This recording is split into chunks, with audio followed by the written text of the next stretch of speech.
कांग्रेस के राष्ट्रीय प्रवक्ता राशिद अल्वी ने मंच से भड़काऊ बयान देते हुए भाजपा के नाम से लोगों को डराने का प्रयास किया है।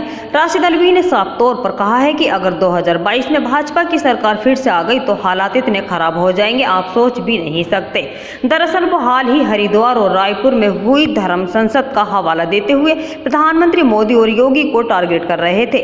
राशिद अल्वी ने कहा है कि वो धर्म संसद नहीं अधर्म संसद थी, जहां पर तलवारें उठाने के लिए कहा जा रहा था, मुसलमानों को काटने के लिए कहा जा रहा था। इस देश में उन लोगों के लिए कोई गुंजाइश नहीं, उनके खिलाफ सख्त कार्रवाई होनी चाहिए। और उत्तराखंड सरकार उच्च नहीं कर रही है तो इसका मतलब उनके ऊपर मोदी योगी का हाथ है। योगी वो लोग खामोश हैं। राशिद अल्वी ने मंच से भोपाल से भाजपा सांसद प्रज्ञा ठाकुर का नाम लिया है। हमला बोलते हुए कहा है कि एक महिला पार्लियामेंट में बैठी है जो गांधी जी के हत्यारे गोडेश का गुणगान करती है, महात्मा गांधी की मुखालफत करती है। आज तक उसके खिलाफ कोई कार्रवाई नहीं की। कांग्रेस नेता इतने भर से नहीं रुके और कहा है कि भाजपा देश को बर्बाद करने में लगी है। कोरोना की बूस्टर डोज देने के मामले पर भी केंद्र सरकार पर तंज कसते हुए कहा है कि जब अभी तक देश की आधी आबादी को दूसरी डोज ही नहीं लग पाई, अब ये सरकार बूस्टर डोज लगाने की बात कर रही है। वहीं राशिद अल्वी ने कृषि कानून पर बोलते हुए कहा है कि सरकार ने विधानसभा चुनाव को देखते हुए काले कानून वापस जरूर ले लिए हैं, लेकिन चुनाव के बाद ये फिर लाएगी और सब ने कृषि मंत्री का बयान अखबारों में पढ़ लिया ही होगा। वहीं जब कांग्रेस नेता से कानपुर और कन्नौज में पकड़ी गई ब्लैक मनी पर सवाल किया गया तो वो सपा का बचाव करते हुए नजर आए और कहने लगे कि कुछ लोग तो पीयूष जैन को भाजपा का नजदीकी बता रहे हैं। पूरे प्रदेश का और भारतीय जनता पार्टी ने तो अभी शुरुआत की है। जैसे जैसे चुनाव आएगा हालात खराब होंगे। कम्युनलिज्म को बढ़ाने की कोशिश की जाएगी, नफरत को फैलाने की कोशिश की जाएगी। मैं आप सबसे बड़े अदब से पूछता हूं कि जिन लोगों ने काम किया हो वो कभी नफरत नहीं फैलाते। वो वोट मांगते हैं अपने काम की बुनियाद पे कि हमने ये काम किया है, जनता वोट देती। लेकिन जो सरकारें काम नहीं करती, निकम्मी सरकारें हैं, वो नफरत फैलाकर वोट हासिल करना चाहती है। छत्तीसगढ़ के अंदर महात्मा गांधी के बारे में बेइज्जती की गई। भारतीय जनता पार्टी उनको सपोर्ट कर रही है।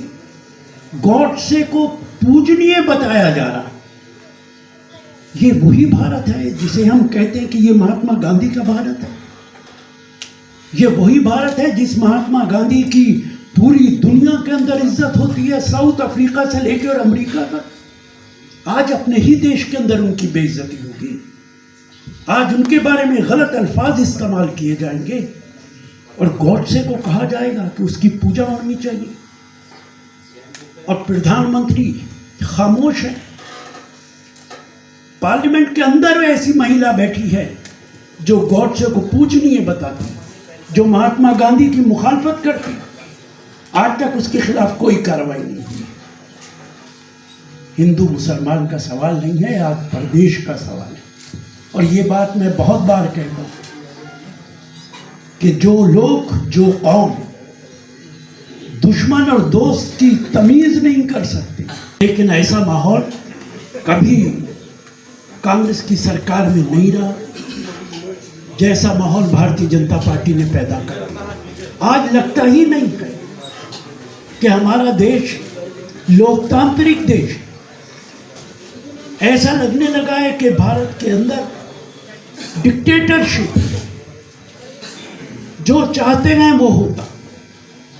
इस माहौल से हमें सबको लड़ना होगा। आज सवाल जीत और हार का नहीं है, आज सवाल देश को बचाने का है। आज सवाल देश के संविधान को बचाने का है। अभी आप सबने देखा है, बहुत चर्चा है, हरिद्वार के अंदर धर्म संसद हुई। उस धर्म संसद के अंदर क्या हुआ, किस तरीके की जबान का इस्तेमाल हुआ, कितना जहर उगला गया। एक समुदाय दूसरे समुदाय को मारने की बात करे, तलवारें निकालने की बात करे, कत्लेआम करने की बात करे और सरकार खामोश बैठी रहे। सरकार कोई गिरफ्तारी ना करे, सरकार कोई एफआईआर ना करे, देश का प्रधानमंत्री खामोश रहे, उत्तर प्रदेश का मुख्यमंत्री खामोश रहे, उत्तराखंड का मुख्यमंत्री खामोश रहे। किस दिशा में देश को ले जा रहे हो?